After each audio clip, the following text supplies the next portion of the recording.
Dalam perikop Injil hari ini, Yesus berbicara mengenai siapa dirinya.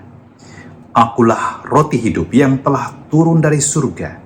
Jika seorang makan dari roti ini, ia akan hidup selama-lamanya.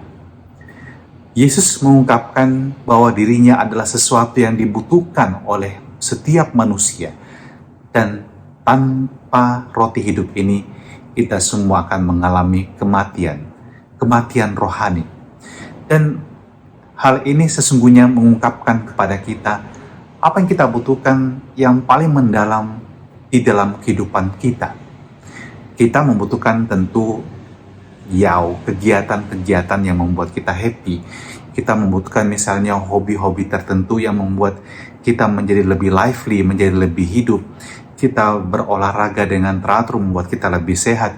Kita makan makanan yang bergizi dan membuat kita juga menjadi lebih fit. Kita membutuhkan persahabatan-persahabatan yang membuat kita merasa bahwa kita ini berarti dan bahwa masih ada orang lain yang memperhatikan hidup kita. Dan secara spiritual kita tidak boleh melupakan bahwa kita membutuhkan Tuhan dalam hidup kita. Dan semua aktivitas yang kita ciptakan yang membuat kita lebih bergairah, yang membuat kita lebih bahagia, akan semakin sempurna. Dalam arti saya ingin katakan tidak akan cukup tanpa kehadiran dimensi spiritual kita, di mana Tuhan memegang peranan sebagai roti hidup bagi jiwa kita, yang membuat kita merasa bahwa hidup kita sungguh berharga, membuat hidup kita itu berarti. Kita tahu untuk apa kita hidup, dan itulah kehadiran Tuhan. Maka sesibuk apapun kita, seperti apapun kita sepanjang hari menjalaninya, apakah kadang-kadang dengan penuh sukacita, kadang-kadang dengan mungkin penuh beban, jangan lupa untuk mencari roti hidup ini yang telah turun dari surga dan tinggal di tengah-tengah kita. Sehingga kita tidak jauh mencarinya, dia ada selalu bersama dengan kita.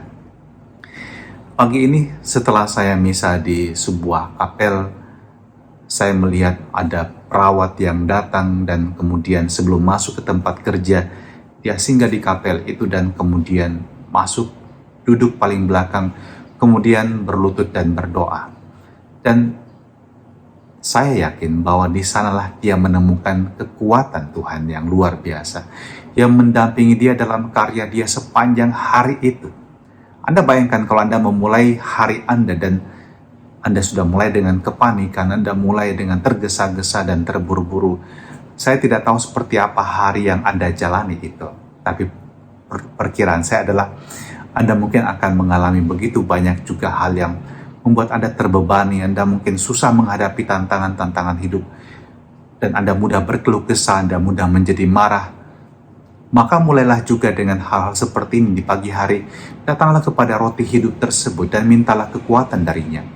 Saya juga pernah melihat guru-guru dan juga staf pegawai yang ketika datang di sekolah, di depan patung Santa Perawan Maria, berhenti sejenak dan berdoa, dan mohon doa Bunda untuk dirinya, tapi juga untuk tentu keluarganya, untuk pekerjaannya. Dan seperti itu, mari kita datang sejenak di awal hari hidup kita, dan mohon kekuatan dari sang roti kehidupan. Dan percayalah, ini akan membuat sebuah pembedaan dalam hidup Anda. Ketika, seperti kalau Anda pagi hari sempat sarapan, Anda punya kekuatan, demikian juga secara spiritual. Ketika Anda memiliki santapan rohani dari roti hidup yang turun dari surga, itu akan menjadi kekuatan yang spesial untuk Anda. Dan terimalah berkat Allah yang Maha Kuasa yang mendampingi Anda sepanjang hari ini, mendampingi Anda dalam pekerjaan Anda, di dalam nama Bapa dan Putra dan Roh Kudus. Amin.